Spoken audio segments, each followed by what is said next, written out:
सभी विद्यार्थियों का एक बार फिर स्वागत है।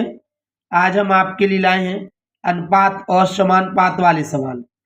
देखिए, हम आपको आज अनुपात और समानुपात वाले सवालों को सिखाने वाले हैं।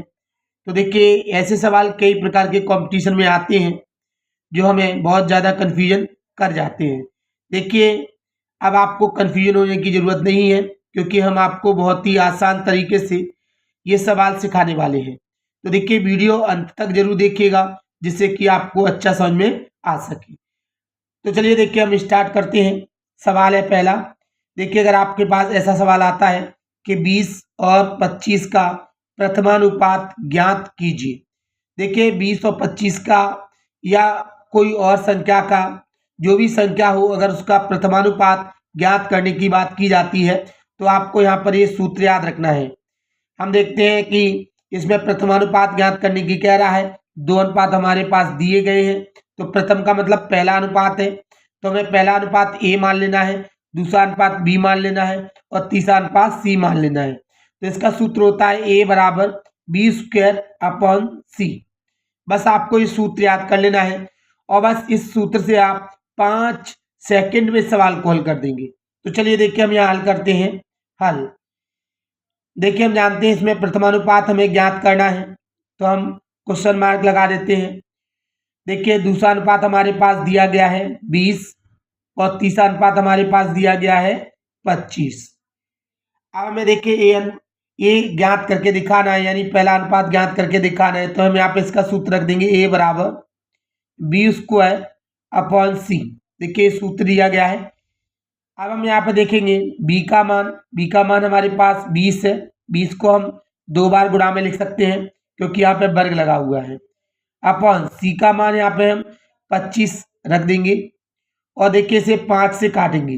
5 25, 5 चौक 20, 5 से इसे काटेंगे तो 5 चौक 20। हमारे पास आता है 4 इंटू 4, अर्थात हम कहेंगे 4 का 4 से गुणा किया जाएगा तो 16 हो जाएगा। अर्थात हम कह सकते हैं कि हमारा जो प्रथमानुपात है वो 16 है। देखिए, हमने इसे सूत्र से केवल 5 सेकंड में हल कर दिया। अब हम देखेंगे सवाल अगर आपके पास इस प्रकार का आता है, जिसे हमने दूसरा लिखा है 16 और 25 का मध्यानुपात ज्ञात कीजिए। देखिए, अगर आपके पास मध्यानुपात की बारी आती है तो हम यहाँ देखते हैं, हम जानते हैं पहला अनुपात ए है, मध्य का मतलब बीच का अनुपात, और तीसरा अनुपात हमारे पास दिया गया है। तो पहला अनुपात देखेंगे हमारे पास 16 है, मध्यानुपात यानी बीच का अनुपात हमारे पास नहीं है, और तीसरा अनुपात हमारे पास सी यानी 25 है। हम यहाँ देख सकते हैं इसका हमने सूत्र बनाया है। अगर कहीं भी आपसे मध्यानुपात की बात की जाए तो आप ये सूत्र को पुट कर सकते हैं, बी बराबर अंडर का ए सी। तो हम यहाँ देखिए सूत्र लगा देते हैं। सूत्र बी बराबर अंडर का ए सी। अब हम देखिए यहाँ पे लिख सकते हैं अंडर ए का मान रखेंगे, ए का मान देखेंगे 16 है, इंटू सी का मान देखा जाएगा तो 25 है। अब हम यहाँ देखेंगे 16 का वर्गमूल 4 होता है, 25 का वर्गमूल 5 होता है। हम कह सकते हैं यहाँ पर इन दोनों का मल्टीप्लाई किया जाए तो 20 हो जाएगा, 5 चौक 20। देखिए, यही हमारे सवाल का मध्यानुपाती है। तो देखिए, आपसे अगर कहीं भी मध्यानुपाती पूछा जाए तो आप ये वाला फॉर्मूला यूज कर सकते हैं। अगला देखिएगा तीसरा, अगर आपके पास इस प्रकार का सवाल आता है कि 16 और 20 का तृतीयानुपात ज्ञात कीजिए। देखिए, सबसे पहले हम यहाँ देखिए हल करते हैं। इसमें तीसरा पद ज्ञात करना है, तो मतलब पहला पद ये होगा 16 और दूसरा पद हमारे पास 20 होगा। तीसरा पद हमारे पास सी है, जो हमारे पास नहीं है, जो हमें ज्ञात करना है। इसके लिए देखिए हमने यहाँ सूत्र बनाया है। अगर आपसे किसी भी सवाल में तृतीयानुपात पूछा जाए तो आप इस सूत्र को यूज कर सकते हैं। यहाँ तीसरा अनुपात सी मान लिया गया है, तो सी बराबर होता है बी स्क्वायर अपॉन ए। तो हम इसको यहाँ लिख सकते हैं सी बराबर बी स्क्वायर अपॉन ए। अब हम यहाँ बी का मान रखेंगे। बी का मान हमारे पास देख सकते हैं 20 है, हमने 20 लिख दिया। इसे 2 बार लिखा जाएगा क्योंकि स्क्वायर लगा हुआ है।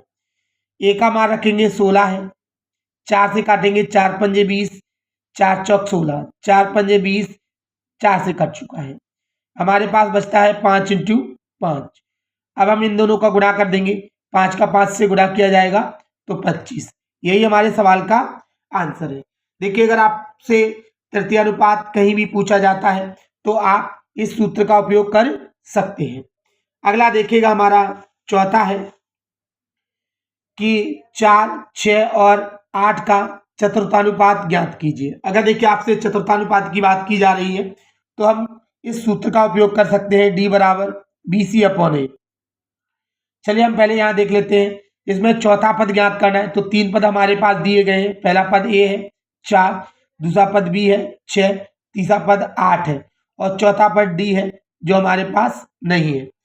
अब देखिए, मैंने बताया यहाँ पर हम सूत्र का यूज कर सकते हैं, हम यहाँ कर सकते हैं सूत्र का उपयोग। चलिए हम सूत्र का उपयोग कर रहे हैं। सूत्र है हमारे पास D बराबर BC/A। D का D, B का मान देख सकते हैं 6 है हमारे पास, C का मान देख सकते हैं 8 है हमारे पास और A का मान हमारे पास 4 है। 4 से 8 को काटा जाए 2 बार में कट जाएगा, अर्थात हमारे पास बचता है 6 × 2, अर्थात 6 का 2 से गुणा किया जाएगा तो 2 × 12। यही हम कहेंगे इसका चतुर्थानुपाती है। अगर आपसे कहीं भी चतुर्थानुपाती की बात की जाए तो आपको इस सूत्र को याद रखना है। इस सूत्र से आप केवल 5 सेकंड में इसका आंसर निकाल सकते हैं। अगर देखिए ये वीडियो आपको अच्छा लगा हो, ये सवाल आपको अच्छी तरह समझ में आए हो तो हमारे वीडियो को लाइक करें और शेयर करें और ऐसे ही वीडियो देखने के लिए हमारे चैनल को भी सब्सक्राइब करें। हमारा पूरा वीडियो देखने के लिए आपका बहुत बहुत धन्यवाद। थैंक्स।